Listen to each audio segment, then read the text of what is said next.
Hi everybody, Matt Albrecht, and yeah, as you heard, this is about subverting toxic Let's Play culture, and inclusivity, safe spaces, and shameless self-promotion. So, I broke it down into two parts. We're going to look at the inclusivity problem today in Let's Play culture, how it's improving, and the inspiration for my own Let's Play channel, Fourplay, and the guiding principles. And there's a lot to it, so I'm going to be skimming a lot, but I'll be sharing this after it's all done. So, I'm not one of those fake geek guys you've been hearing about. This is all, these are my selected highlight geek credentials here. And I won't go through them all, you can read them yourself, but ultimately I wanted to talk about the fact that I've been a Rooster Teeth fanatic since the very beginning, 2003, passing around episodes at LAN parties. And for those of you who aren't familiar with Rooster Teeth, they sort of popularized the machinima style of filmmaking, which is to take kind of a pre-existing engine or footage and create something new. So they have this awesome, epic comedy sci-fi based on the Halo universe. And it's going on, I think, season 13 soon. It's incredibly awesome. So, getting into the history of that, they expanded in 2008 into this Achievement Hunter branch, and it was formed primarily to do guides on getting achievements for Xbox 360. But in 2012, they started to do Let's Plays, which at this point were becoming very popular in the YouTube space. So primarily they did Minecraft and Grand Theft Auto. And by March 2012, their core team consisted of these 6 men that you can see in the picture here. And in February 2014, Lindsay Jones featured in her first Let's Play, episode 49 Versus, and presently, Lindsay Jones is a regular cast member featuring in Let's Plays episodes and their popular Versus series. So in visual format, pre-February 2015, and then post. So as you can see, they solved the inclusivity problem, right? That's it, we're done here. Well, okay, maybe not. Being inclusive means more than just adding women to the team. And Achievement Hunter hardly operates under inclusive principles. So oftentimes I'll have friends over and you hit that point like, alright, what do we do now? And I like to show off Achievement Hunter. They're people I've been fans of for a long time. And every time I put on a video, inevitably something uncomfortable happens. My friends are like, wait a minute, did I hear what I think I just heard? And this is kind of a quick hit list of all of their, all the things that make me uncomfortable to share them. And I'm not going to read them all out loud, but the highlights are, they're very casually misogynistic, sexist, racist. They're very cavalier about rape and suicide. And the point being, ultimately, many goofs are targeted at an assumed straight white American male audience who think social equality is a joke. So these traits are treated as the norm, or default, while everyone outside of the norm is openly derided, which is an unfortunate common cultural trope. So in researching this, I discovered something that made me even more uncomfortable, it's been difficult to even think optimistically or defend them now. And I'm going to go ahead and read this quote. This was from a Let's Build video that got pulled due to controversy, which never happens. These guys are kind of known for their controversies. But anyway, Jeff Ramsey, founder of Achievement Hunter, had this to say about a game that they play in the real world. Do you know what Connect the Hots is, Ryan? Alright, Gavin and I have a rule where if you're driving to work, and when we see a hot chick, we have to follow her at a very slow and deliberate and creepy pace until we see another hot girl. And when we see that girl, we have to switch and follow that hot girl. And we keep this going until we run out of hot girls. And since we live pretty close to college, we can get distracted for, how long would you say, Gavin? Like 20 minutes? It's probably the best game we've ever made. So it goes on to describe specific scenarios in which they pull up next to girls and honk at them and scream things at them. And then when they ended up at a high school inadvertently and were hitting on underage girls, super, super bad stuff. So why I kind of remain optimistic, and this is brand new. In January 5th of 2015, the community manager, Barbara Dunkelman of Rooster Teeth, asked this in the Ladies of Rooster Teeth group within the site. She says, I'm working on brainstorming for something and wanted to reach out to the ladies of our community, and what a perfect place to do so. Rooster Teeth makes a lot of different content now, and I wanted to get your opinions. What do you like about our content? What do you think we're missing in our lineup? What types of shows would you like to see that we don't already make? And she clarified at a recent Rooster Teeth PAX South panel that she'll be the first director at Rooster Teeth, which awesome, good progress. However, if you look at these comments, rather than talk about the things they want to see more of, the conversation was quickly dominated by what they want to see less of. And overwhelmingly, women in the community are asking for much more female representation in the live productions, an end to general misogynistic conversations and goofs, and an end to rape jokes, overwhelmingly. And again, this is a production company of about 90 people, so they're huge in this space. So according to Quantcast, only 12% of Rooster Teeth's audience is female, which is a huge missed opportunity for more fans. And just a caveat about Quantcast, it's looking at consumer groups based on stereotypes that they think are affiliated with certain genders. So it's not an accurate number, but it's there as a baseline comparison, and you'll see why that's there in a moment. So, slide about PewDiePie.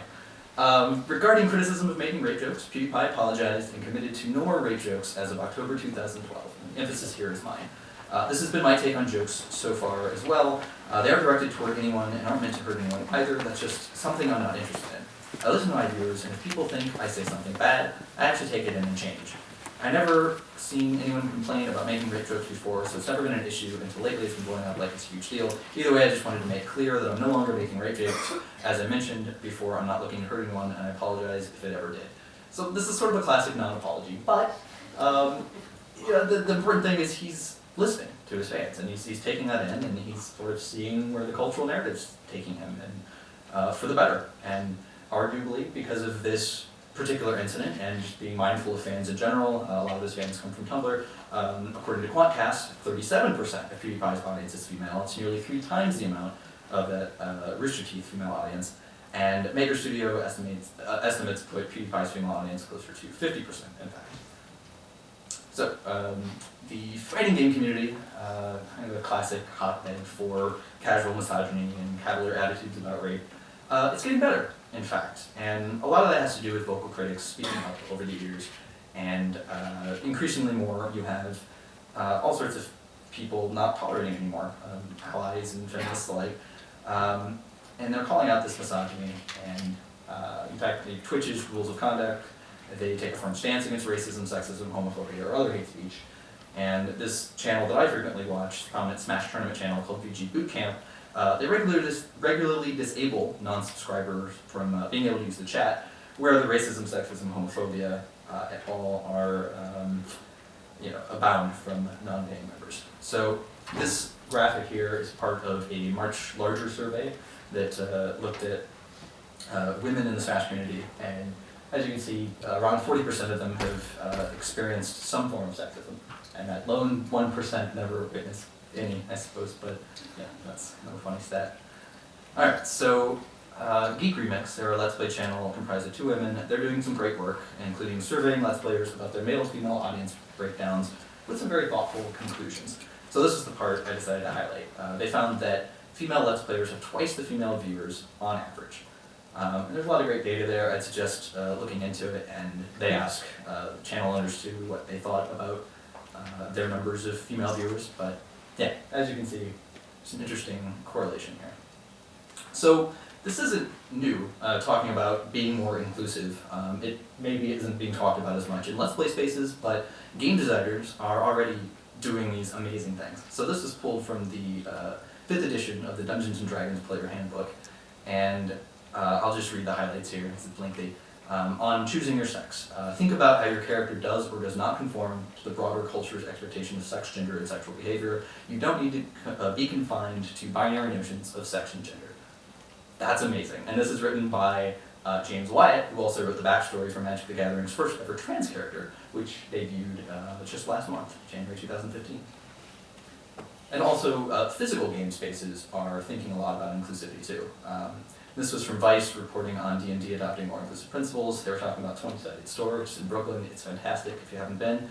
The 20-sided store, a gaming spot located in Brooklyn that hosts Dungeons & Dragons sessions, has a strict code of conduct forbidding slights against intelligence, gender, sexual orientation, race, etc. You will actually get kicked out if you're a douchebag. Lauren Belanco, a co-owner of the store, says that the gender makeup of people who come in to play D&D is about 60% male and 40% female. So the Mary Sue, they played a huge part in encouraging geek conventions to create and adopt harassment policies. And they're a collective of feminist bloggers talking about all the geeky stuff going on in the world. And they were approached to write the official harassment policy for New York Comic Con. And the highlights here, I think, are, they're calling out hate speech. There's really no need to harass people on those levels, and they're taking a zero tolerance approach, which has been a big inspiration for me. So, speaking of inspirations, let's talk about Fourplay and the guiding principles behind my show. In the interest of time, I'm going to skim quickly over my history. If you want to dive into it more, again, these slides will be available. But I work a corporate day job. It's not exciting, but I found this opportunity to blog at IndieCade. It was a kind of an up-and-coming blog at the time. It was doing really great work. And I wanted to take advantage of my unique location here in New York, so I carved out this very specific type of writing about New York City game dev scene coverage with an emphasis on local multiplayer. So all these great events, Deathmatch by Audio, Playcrafting, formerly known as the Games Forum, and Come Out and Play have been hugely inspiring to me. So in December 2013, Jared Rosen of IndieCade broke the story of Zoe Quinn's harassment for Depression Quest. And Chris Priestman, Chloe Rad, great feminist writers as well. By this point, Fem Frequency had released 4 videos in the Cook vs. Women series, and a lot of the Twitter conversation from respected games people revolved around underrepresentation of women and harassment of all marginalized people. So, this kind of wears on you. It's like, is there anything good happening, right? So I found this great opportunity, Code Liberation Foundation on Twitter, and it's an all-women group of coding teachers trying to encourage more women to make games. And they were doing their second game jam, called the Lady Jam, and I was profoundly moved by what I saw there. Attendees were first-timers, but there was this palpable sense of belonging. And at a game jam, everyone has to collaborate and work together over a short period of time, and everyone just felt like family at the end of the day. There were no winners or criticisms, just a structure around celebrating collective creativity and camaraderie. And Phoenix Perry, Nina Freeman, and Kat Small, 3 of the founders, were very happy to have me there. And I was surprised by their lack of press in general, but that's another talk entirely, I think. So, long story short, IndieCade collapsed. And I don't want to get into details. There's 2 sides to every story. It's complicated. But ultimately, the founder did something very sexist. And it was a huge scandal. And the editor-in-chief left. And it put me in the position of having to decide what I wanted to do from that point forward. And I had to leave too. And happy to get into that more one-on-one if anyone's curious. But I left, and I started to lose hope in games in general. If this safe space for feminist writing and allies was compromised, then, well, where do I go from here? So games had really lost the fun. I wasn't playing much. I was just kind of on Twitter, absorbing all of the anger. So, I don't know, I thought about just kind of quitting, right? Just going back to playing solo and not worrying about the culture anymore. And I mean, feminist critique was being tackled in abundance by far more qualified writers than myself. But I wanted to help in my own way. So I had no home, no base of operations, no banner to carry, so I decided to create my own. And funny aside, a lot of people caught wind of this talk before it went up and frequently said if they want more inclusive Let's Play shows, they should make one their own. Alright, that's a pretty good idea. So, the not-so-humble beginnings of Fourplay. I decided to reach out to a few dozen of my developer friends. These were the only gamers I had rapport with anymore, to gauge interest. After enthusiastic buy-in from nearly 100% of them, I emailed 90 game devs from all around the world who I had a ton of respect for. And I booked up the first 12 episodes in the span of 2 weeks due to a flurry of eager sign-ups. The show has hosted 40 unique guests in 6 months at the time of this presentation. So just what the heck is Fourplay? Well, this is my snazzy one-liner on the site. Fourplay is a show hosted by Matt Albrecht, me, spotlighting 4-player local multiplayer gameplay while featuring game creators and game lovers alike. We play games like Tower Fall, Samurai Gun, Particle Maze, Worms, myriad others. I'm glad it's so trendy right now. The show is filmed in my Brooklyn apartment on a Nickelodeon-style orange futon.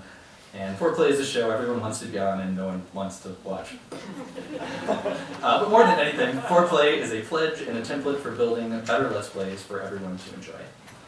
So the founding principles of the show, which I shared with all of those initial people who bought in, were inclusivity, accessibility, and camaraderie. And I had some secret bonus goals I didn't tell anybody about, but if you read between the lines, it's fairly obvious. Inclusivity. I wanted to build an inclusive show from the ground up, and Keeping in mind all that I learned from over a year of listening to others discuss the problems with the culture, I want to address the issues with the foundation of a new game space rather than try to retrofit. And the key point I wanted to make here was that in inviting people over, I wanted to avoid the trap of tokenizing. And in that way, I've been hearing a lot of people talking about the frustration of being only invited to places to talk about their struggle of being marginalized, which is certainly valuable to talk about, but I never wanted anyone to come on feeling like that's why they were there. Right. Accessibility, I wanted to build a show that anyone could be a winner on, and this was just a long learning process for me, untangling the fact that so much of my gaming history required a lot of previous complicated gaming knowledge. Using dual analog with 12 buttons, playing Halo is very, very not accessible. So the idea was something that my non-gaming life could play and enjoy. That's almost what I play exclusively at this point. So camaraderie, I wanted to build a show to make games fun for everyone again and encourage good sportsmanship. And the takeaway here is, there's a drinking component in the show if you drink, and it feels like you're playing darts among friends at a bar. And, probably the thing I'm proudest of, I think, if anyone asks, many guests become friends and they grow their professional network, and I see them supporting one another on Twitter and Facebook, and I love to see that. Okay. Secret bonus goal number 1. I wanted to build a show that celebrated creators. Key takeaway here, I want to shift away from the selfish, persona-driven Let's Play culture that very rarely credits or mentions creators. So I sought out to make sure everyone got full credit, and it was about them, not really about me. Secret bonus goal number 2, I wanted to make a Let's Play show aimed at busy adults. And the ongoing joke I tell myself is, yes, this is all just a clever excuse to get people over to play with me, under the guise of publicity after years of I'm too busy from other friends. So, to that end, great success. Other inspirations, my wife works at a nonprofit art gallery, and her mission is to elevate under-recognized emerging artists. That's a fantastic goal, I like that. Enthusiastic consent and sex positivity are a big part of the show. Quick thing I'll say about that is I try not to pressure anybody to be on. Like if I don't sense that enthusiasm, then alright, maybe they don't want to be on, so whatever, I'll find somebody else. And just a list of wonderful individuals I love who have inspired me, who I've been following on Twitter for a long while. But yeah, check all these people out for sure. Alright, so I did a test in an episode, Cards Against Humanity Inclusivity Test. And what I wanted to do, thinking of all of the things that I've been hearing about over the last couple of years on Twitter that were deemed problematic and othering, was to remove these cards that, the punchline of the joke would assume inherent humor and born characteristics, which would be like jokes about gender, race, sexuality, disabilities. And rape-related cards and cards making light of mass killings were also removed for common trigger reasons. And surprisingly, only 6% of cards were removed from the core deck. And everybody had told us to, that's really not much at all. So it got me thinking. And to mock Gavin Free a little bit, what if only 6% or fewer of jokes made on Let's Play channels were othering and non-inclusive? And actually it's way less than that. What if the absence of those jokes wouldn't even be noticed by current fans? What if a concentrated effort to discourage hateful language from yourself and from your viewers encourage others to be better and resulted in safer, more inclusive spaces for everyone in games?